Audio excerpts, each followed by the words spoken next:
Hello and welcome to the Trail and Adventure Motorbike Podcast with me, Clive Barber, and my good mate, Noel Tom. For the days when you can't ride your bike, there's always the Trail and Adventure Motorbike Podcast.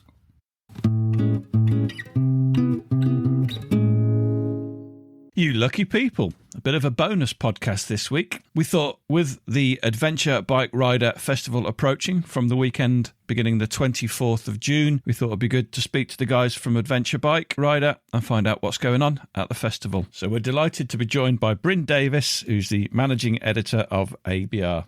So here we go. Oh, I say Adventure Bike Rider, it's the magazine, it's the festival, but also you have fairly recently started your own podcast as well. That's right, yeah. So it's, as I said, Adventure Bike Rider, Adventure Bike Rider Magazine, the Adventure Bike Rider Festival, and the ABR Garage, which I think we're on episode 11. We don't mind a bit of competition in the podcast sphere, do we, Noel? No, we don't. No, the more the better. Yeah, well, that's the thing. Because competition.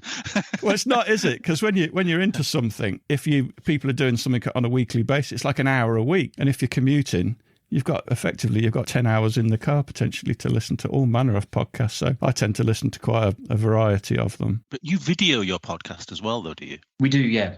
We in the studio we've got, and yeah, we just thought it was another way of getting out there, basically. Put it out on Spotify, Apple, Google, and the other audio ways, but then it also works really nicely on YouTube. So, But the thing with YouTube is you get to see just how much weight you need to lose. Does it add or take away £10? Oh, it definitely adds. Does it? I'd be very upset if it took away £10. Well, you can see Noel in the video now. The reason we don't do videos, obviously, is because he's hideously deformed. So the other thing is, not only have they got a podcast, but they're also professional journalists. We're knackered, aren't we? That begs the question. Professional. Do you want to tell us a little bit about yourself, who you are, your role at the ABR organisation and what you write, that type of thing? I'm Bryn Davies, and I am essentially the managing editor of Adventure Bike Rider Magazine. I edited the magazine from between, I think it was 2014 to, I think 2019, 2020. Dates get a bit fuzzy now with what's happened over the last 2 years. Everything's blended into one. But yeah, so I edited ABR from all the way back then to most recently, and then James Oxley took over from me, and I sort of stepped back to more of a managerial position and took over the marketing of the company and stuff like that. Been involved in ABR since it started, because it was started in 2010 by a guy called Alan, he's my dad. So I've been involved in ABR since its inception to now, basically. Still do a bit of writing, a bit of riding on the ABR Garage podcast with James regularly, more videos that we do. And right now, I'm riding a Honda NT 1100. Is that quite a new bike that's come out? Yeah, the new one for this year that's based on the Africa Twin, but with more road going sort of credentials. So presumably that's more of a road bike. Do you do trail riding as well? I used to, and I haven't done for a long while, and there's a good reason for that. Basically, last year, actually near enough to the day last year, I had open heart surgery. I'm now on blood thinning medications, and I probably shouldn't be riding off-road, because if I fall off and hit my head, it's bad. That reminds me, actually, I've got to go and pick up high pressure tablets from the chemist, which I've not taken for about 2 weeks now. Oh, that's not good. No, but it's life, isn't it? So I had heart surgery last year, and now my riding is probably going to stay 99% on road. So for me to have the NT 1100, very happy with it, really. Yeah. So you get this loaner bike for 12 months. Is that how it works? And you sort of commute and use it as much as you possibly can within that period? Exactly, yeah. So free is, I pay with my time. Yeah. So it's very fortunate.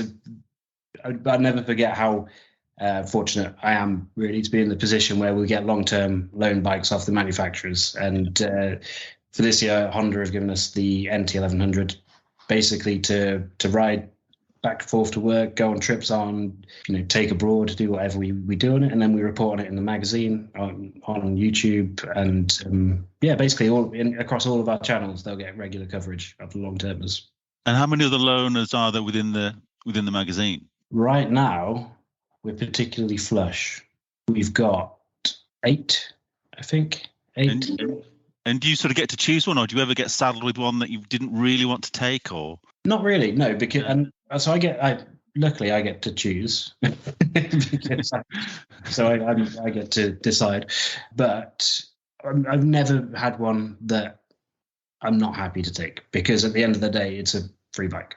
Yeah. So I'm more than happy to ride anything, and it's good to try different things. Last year, I didn't have one last year because of the surgery, but the year before I was on the BMW S1000 XR, another definitely predominantly road-based bike, but that was stupidly good fun to ride. So which has been the hardest one to hand back? The GS. Yeah. People can hate on the GS and GS riders all they want, but the GS is a cracking bike. Yeah, it gets said over and over, doesn't it?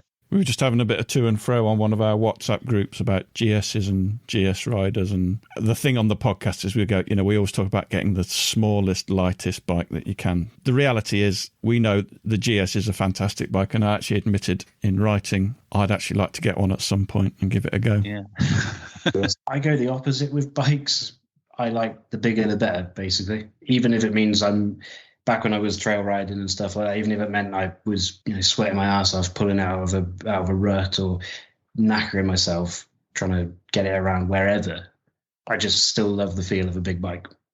And so I always choose a bigger bike over a smaller bike. But I know that's not a popular opinion amongst trail riders and stuff like that. Ollie Moto said the same thing a couple of weeks ago, didn't he? He loves his big, he's got a big old 990 KTM, and he says he has far more fun on that. He's got the talent to back it up as well. No, he's not. He's always fallen off. He's useless. You only see the good bits in the video. Creative editing, yeah. Absolutely. He's not actually been riding off-road that long, I don't think. It's only about 5 years or something like that. But no, I think he's pretty decent, as you say. Best job in the world, do you think? It's up there. Yeah, it's definitely up there. Pinch us standing in, Monument Valley in Utah, thinking with a bike next to me, sometimes thinking, I'm actually being paid to be here right now, and ride this amazing tour through Utah and Colorado, and it's amazing. It's hard work. Don't get me wrong. To a lot of people, this job is riding bikes constantly all day, every day, and you throw a few words on a page and that's the end of it. But it's more predominantly office-based and long hours, because you got to get the magazine out when the magazine's got to be out. It's funny when if ever we're hiring for a new position, we get a lot of dreamers apply who think on the personal covering letter, it's all about how they love traveling and they'd be very good at traveling and stuff like that. But the reality is it's predominantly office-based. And now with the festival, there's a lot going on. Yeah, I mean, that must be a huge undertaking. I know the people that run the Kendall Mountain Festival, and that's they finish one, celebrate, and pretty much start planning the next one the year afterwards. It's huge. Exactly. I mean, it feels like it was only yesterday we were packing up from 2021, which is mad. And, to go from, I think it was about 500 people in a field in Banbury for our first ABR Festival in 2018. To go from that to where we are now, where we're expecting anywhere up to 10,000 people this year. Wow. Yeah, it's amazing. It's a testament really to the staff in Adventurize, which is the company above Adventure Bike Rider. There's a small but tight knit group of us, and we all work our asses off together. Yeah. I watched a video with Alan earlier, and he was saying that the first one was actually him and about 6 mates in a field, and he cooked all the burgers. Yeah, that's it. Which was great. That was really nice to hear. Yeah, it's just grown from there. Did COVID give it a bit of a boost? Because it almost felt like people had been bottled up for that year, and then as soon as they were just dying for something like this to attend. I think so. And I think it was very well attended, the first one, I think, after the COVID time, wasn't it? 2019 was the first time we went to Ragley Hall, which is the current venue, and when we started expanding the numbers. So in 2019, the year before COVID, we had an incredible festival, and it was such a high after that people were basically buzzing to get back to it next year. Then obviously it got cancelled, and then it got cancelled for 2020. And then there was the built up demand and pent up desire to do something where you talk about that. It was just a perfect storm, basically, for 2022. Yeah. I think if you remember back, it was, I can't remember the exact dates of the festival last year. I think the last restrictions got eased literally the Monday of the week of the festival. So they unveiled that roadmap for coming out of lockdown, and there was, I can't remember how many stages there was, but the last stage was going to be, if we get to this date, then there's going to be no restrictions and you can all have a happy, fun time. But those dates were not set in stone. They were quite adamant that they can change if need be. So we were planning the festival for last year with half an eye on the fact that the government could turn around and say, you can't host it. So we, in many respects, on a lot of occasions, our hands were tied behind our backs. And it was quite amazing that we managed to get it done. I wasn't actually involved in it last year, but I was sitting on the sidelines watching the guys do it, and they did an awesome job. Yeah. Are there people then within the magazine whose sole job it is to work on the festival? Yeah, that's Lucy. Her name is. She's responsible for organising the whole thing. I don't know how she does it. She's amazing. Well done, Lucy. Yeah, well done, Lucy, basically. And there's other people that get involved as well. Mandy does a cracking job. Alan also is involved massively in the organising and conceptualising of everything. Becky as well, but Lucy is the mainstay behind it. But then everyone gets involved. From probably next Monday onwards, everyone's going to be all hands on deck getting ready for the festival. We'll go over to Ragley Hall and start pegging out the adventure trail, and it's going to be worth it, though. Yeah. You always seem to be lucky with the weather. Yeah, don't mention it. Don't mention it. You've blown it now, Noel. It's going to piss it down now you said that. Looking at the forecast, it's going up to the 21st of July at the moment, and the festival 24th to the 26th. Up to the 21st, it's looking good. Fingers crossed it stays. Yeah, there's a good chance. Yeah. Well, I haven't decided what bike to ride down yet, but I'm definitely going to come down on a bike rather than the car. Yeah, you got to. We always talk about having light is right, but we've got big bikes as well. So I've got a 1050 KTM. Right. And obviously coming down from Cumbria to the Midlands, it makes sense to come on that, but then I'd get there and be a big bike wanker. What's wrong with that? Well, exactly. Exactly. Join the rest of us. Yeah. What would you be riding, Noel? I would probably, because I'm going down to do the Great Western Trail like the 2 days after, so it will be on my little CRF probably. Right. Which is fine to travel on. I've been riding like 250 for a few months now, on and off. And I went out on my big bike the other day, and God, it does feel. You sort of forget. Oh, this is what it's like. So the festival, it's likely to sell out. Well, it will sell out, won't it? Yeah. Yeah, absolutely. Yeah, that's fantastic. Well on course to sell out before the event. Trail tickets are actually on course to sell out within the next couple of days. We're limiting the number on the trail. We sent out an email yesterday, I think it was, basically telling people that if you want to get your trail ticket, you got to get it. For people that don't know, is you're basically going to mark out a 20-kilometre all off-road trail that is big bike capable. So once you're at the festival, you can actually go and have a nice ride out as well. Yeah, exactly that. Basically, Ragley Hall, the country estate, beautiful stately home on acres and acres and acres of ground. They've let us basically plot out a 20-kilometre course around their grounds, which is really good with them, but even better for you guys because you get to ride it. How do you stop people like Adam flying around it at breakneck speed? You can't stop Adam. You can't stop Adam. It's impossible. Don't even try and answer that question. He's a legend. So there is a speed limit on it. There is, right? Yeah, there is a speed limit. I think it's 30 miles an hour. Yeah. I'll have to double check that, but off the top of my head, it's 30 miles an hour. Yeah. And the whole course is marshalled. The most important thing to know about it is it's a leisure riding experience. It's not about racing. It's not about trying to improve your lap time or anything like that. It's all about enjoying riding off-road. And when you're riding on this trail, there are parts of it where you could genuinely be anywhere in the world. There's a part of it which Alan calls Little Canada, because it's this logging trail. You got logs on either side of it. It's through this forest, and you could be a million miles away from Stratford-upon-Avon. It's amazing, and the views are incredible, and it's just a really nice place to be. It's not about going fast and trying to beat other people around there. It's about enjoying where you are and enjoying using your bike for what they're intended to be used for. We'll send you a photograph of Adam and his registration number so you can just ban him from doing it. Yeah. So we've kind of got onto the festival. I just wanted to talk a little bit about the magazine as well, because obviously Alan started that in 2010. Did you say he'd had a bit of a climbing accident, hadn't he? And 27 years ago, he started a magazine called Adventure Travel Magazine, which was all about hiking, climbing, paddling, mountain biking, about basically being active in the outdoors. And so when I was growing up, we'd go out mountaineering and stuff like that. Every summer we'd go over to the Alps and climb a big mountain. We did Mont Blanc one year, we did the Eiger the year before. We'd spend our summers being really active and getting out there and doing it. And then he'd be writing about it. Basically, he wanted a job that would allow him to travel the world for free. So he started the magazine, and that's what he got. And he did very well at doing it. Genius. Yeah. And then I think it was 2009 in Spain, he was on a motorcycle trip and came off. I can't remember how he came off, but he busted up his shoulder maybe, and his leg. And it meant that he couldn't do any of the adventure travel stuff for a while. So he was sat there getting bored and thought, I'll start up another magazine about my other passion, which is motorcycles. And it just so happened to be that there was a perfectly sized gap in the market. Yeah.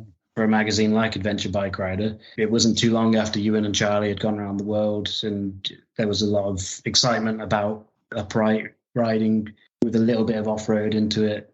And basically from that, Adventure Bike Rider just snowballed and started off as a website with a forum where my dad was talking to other blokes in Warwickshire about adventure motorbikes, to the first magazine that came out in summer 2010. Originally, it was going to be a quarterly magazine, but after that first magazine, I think we sold out in no time. And we thought, well, we're onto something here. We've got to make this bi-monthly and get it out. And we're coming up to issue 70 now. So we've put a lot of issues out, and every single one, it seems like it's getting stronger. It's I know I would say that, but it genuinely feels like the community is getting stronger every time. And yeah, it's amazing. The passion that people have for adventure motorcycling and the passion that people have for the magazine off the back of that is it's humbling, really. Well, I made a note that the festival has pretty much become the de facto event for trail and adventure riders. Do you know what we were thinking with the ABR Festival is basically we were looking at these events like the MCN Showdown at the XL in London and Motorcycle Live in the NEC. And they're all about, riding your bike and having a great time and enjoying motorcycling, but you're all getting packed into these halls where everyone shuffles around these corridors, basically looking at products to buy. I think a lot of people go to the bike show and then kind of think, I'll miss next year, and then go perhaps go the year after or 2 years after. It's not something you really want to go to every year. A lot of people, isn't it? It's a habit. Yeah. But we wanted to give people something where it's all about going there and participating. And so when you come to the Adventure Bike Rider Festival, yes, we've got trade stands, but there is also so much else going on. And it's all, once you're in there, it's free. We don't rip you off once you're in there. You want to go and see a talk in the masterclass tent, you want to go and learn how to pick up your bike or something, it's free. If you want to go and ride with the off-road schools to get Simon Pavey to teach you something in particular, it's free. Once you're in there, it's all included. We had to put a charge on the adventure trail because basically to cover the cost of reclamation and repairs after it, because get that many bikes going around the trail costs a lot of money in terms of putting it right afterwards, because we can't just leave it like that. Yeah. But yeah, it was all about participation and respecting people who come, making it a good time. Yeah.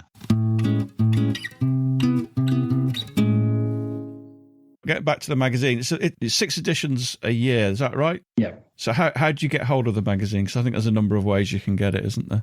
So just on the website now. So just on www.adventurebikerider.com. You can subscribe for the year, where you get 6 issues delivered to you, or you can buy each issue individually. And amazingly, we've been selling out of just about every copy recently, which is brilliant. So the decision to come out of the news agents and the WH Smiths, was it that just not working anymore? Did that seem like an old model that was past its best? Essentially, yeah, but it was something that was highlighted. A spotlight was shown on that by the pandemic. We were in WH Smith's and various other independent news agents, and obviously they got closed during the pandemic. And for a lot of magazines, where they sell the most of their magazines is in WH Smith travel stores, in airports, train stations. Nobody was traveling. Yeah. So these news agents, not selling magazines. No, so you're at the mercy of that. Yeah. It also costs, there's a lot of waste in sending magazines to these news agents. And we thought, while the pandemic's on, we'll stop doing that and we'll just sell directly from our website, market the magazine on Facebook and email marketing and stuff like that. Let people know when a new issue is out, and that they can buy it from the website for the same price. we didn't really know what to expect, but what we didn't expect was for sales to go up and for us to sell out of every issue. Yeah. Yeah. So it was proved to be a far more efficient and effective way of selling the magazine. There's definitely some people that miss going into a newsagent and flicking through a magazine before they buy it, but I think the world's changing. I was just thinking about deadlines. It's been going all this time. Is it still as tough to meet the deadline each time? Yeah. Is it? Every time. That never changes. No, and do you know what? You talk to guys from MCN or Bike or Ride. Bike and Ride are monthly titles, MCN is a weekly, and I think, how on earth do they meet those deadlines? We're bi-monthly, and it still seems like the last 2 weeks of every other month is the nightmare to try and get everything done. You seem to encourage readers to produce articles and send things into you. Do you still do that? Absolutely. Yeah. The stories from our readers are basically the bread and butter of it. It's the format of the magazine. The central bit of it is travel features from people who are out there and doing it. Occasionally we'll write them ourselves, but more often than not, it's freelance contributors or regular readers who go out and want to be featured in the magazine. One of our key messages is that you don't need to be a professional writer or journalist or whatever to write a story about where you've been, what you've been doing. A story about going to the Alps for the first time is just as inspiring and just as enjoyable to read as it is for someone who's tearing it up down, in the Andes in South America or something. And if you can, string a few sentences together, usually we can work a bit of magic on it and make it read. I used to love those sort of articles. Before you've done a trip like that, you're really looking to see, well, how did that guy do that? And what do you really need to do it? And they are very inspirational, as you say. Even the most sort of basic article about trip abroad, if you've not done it, it's a huge help, isn't it? Exactly. And I want to stress that I think online in particular, there is a bit of a weird sort of elitist mentality between, you didn't travel far enough, therefore you're not on an adventure, or you're riding this bike, that's not an adventure bike. It's quite a cliche now, but genuinely any bike is an adventure bike and any trip is an adventure. It doesn't matter if it's not an adventure to guys right next to you. Yeah. If you enjoyed it and you had a good time and you felt like an adventure, you're on an adventure. For most people, getting across the channel is a big adventure. One of my first trips was sort of an island hopping trip around the Outer Hebrides, and we ended up going down, the length of Lewis and onto Harris and stuff. And that still stands out as one of the best trips I've ever done. Yeah, definitely. Some places in the UK can feel just as out there and adventurous as other places. Probably my favourite place to ride is Scotland. And in the winter, I don't really like it in the summer. In the winter, it's got to be winter. You like it in winter? Oh, yeah. Why is that? That's so strange. Is it not? Better views. Better views. Yeah. Less midges. Less views. I think the Scottish mountains with snow on them just look, Oh, that's interesting. Amazing. So atmospheric. Right. And I've got a bit of a thing for arduous, miserable. Some of the best rides I've had have been up there in February time. Yeah. Because there's no one up there, and you get to ride through. The A82 through Glencoe. Yeah, the most beautiful road in the world. Yeah, and the views are still there; they don't go away, do they? And if there is snow, the mountains look totally different, don't they? If they've got some snow on them, they stand out more. They look so atmospheric, just more epic, and there's no one around. Perfect.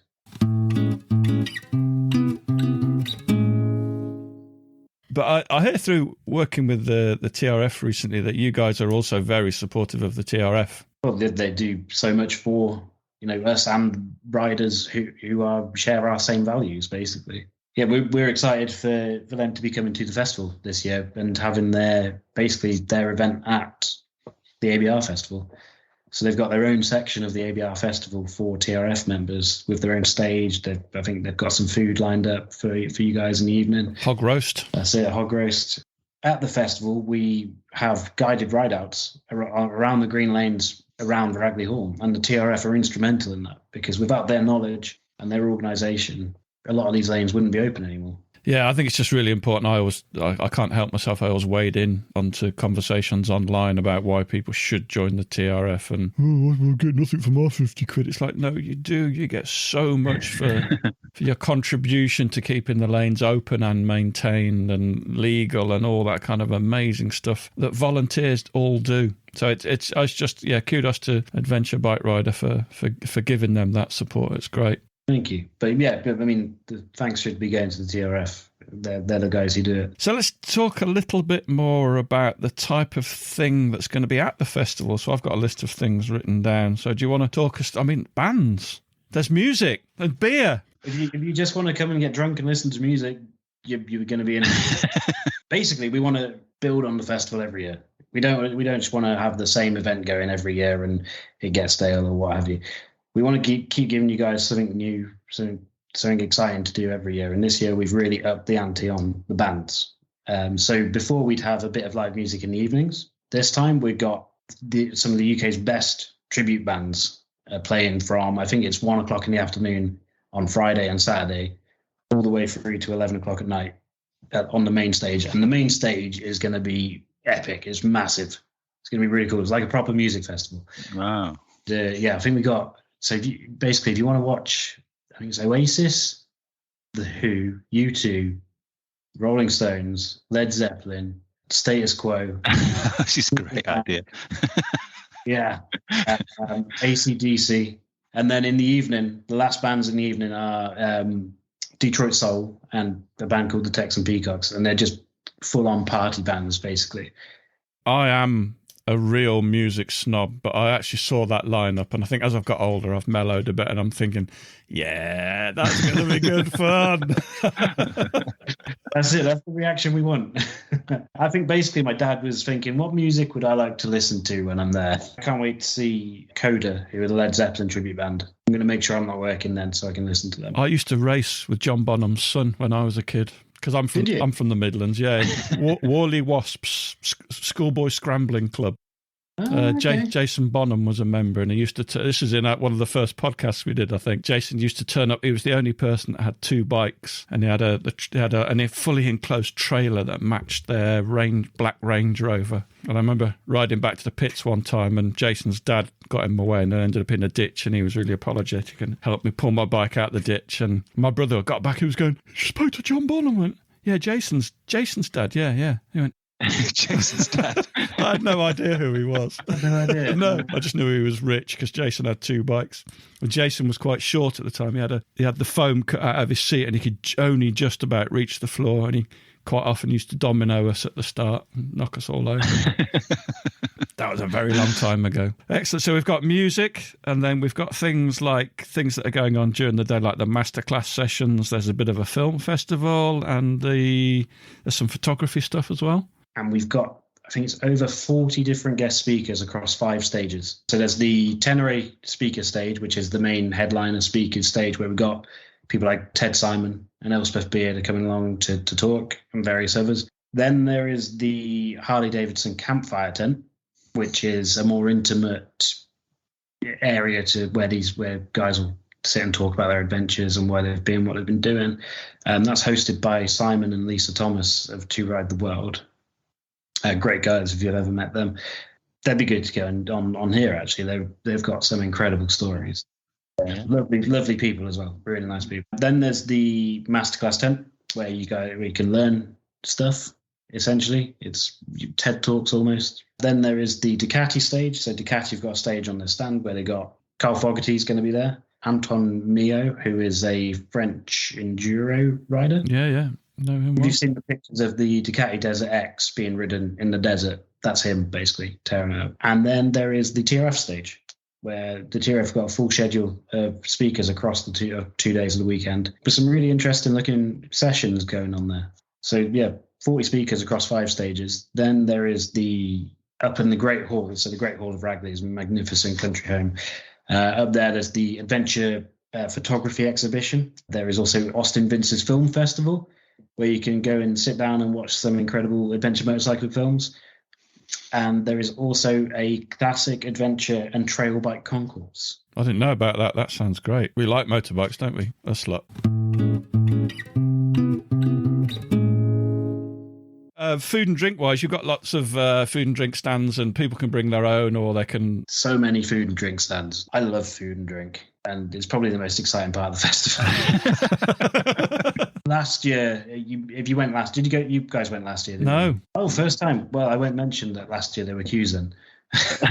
Well, maybe we can talk about the improvements this year. Yeah, well, as I mentioned a while back, when we were producing last year's festival, we were doing it under the guise that we might not have a festival at all because the government might say you can't have it.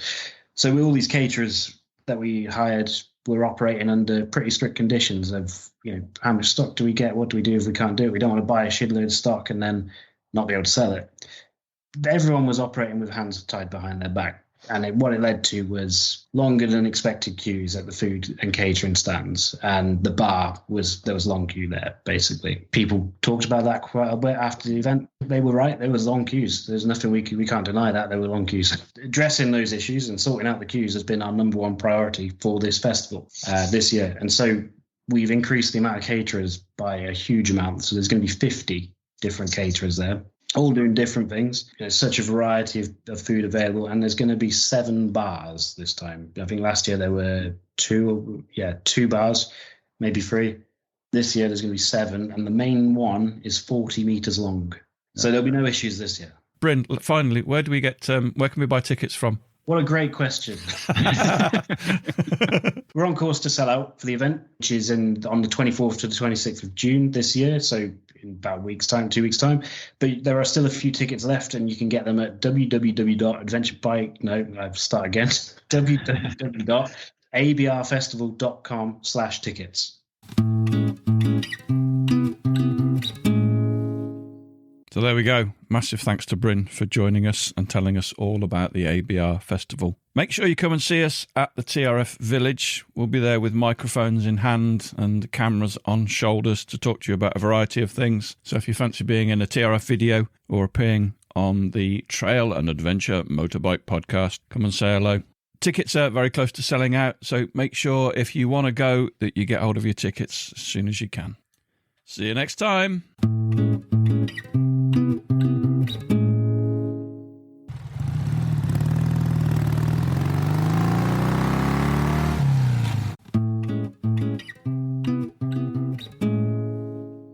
Thanks for listening. We really appreciate your support. Don't forget you can follow us on Facebook and Instagram. And if you really appreciate what we do, you could consider supporting us on Patreon or buy us a coffee. Links are available on our website, which is tampodcast.com, tampodcast.com, where we also have a limited selection of branded stuff. But either way, please keep listening and spreading the word. See you next time.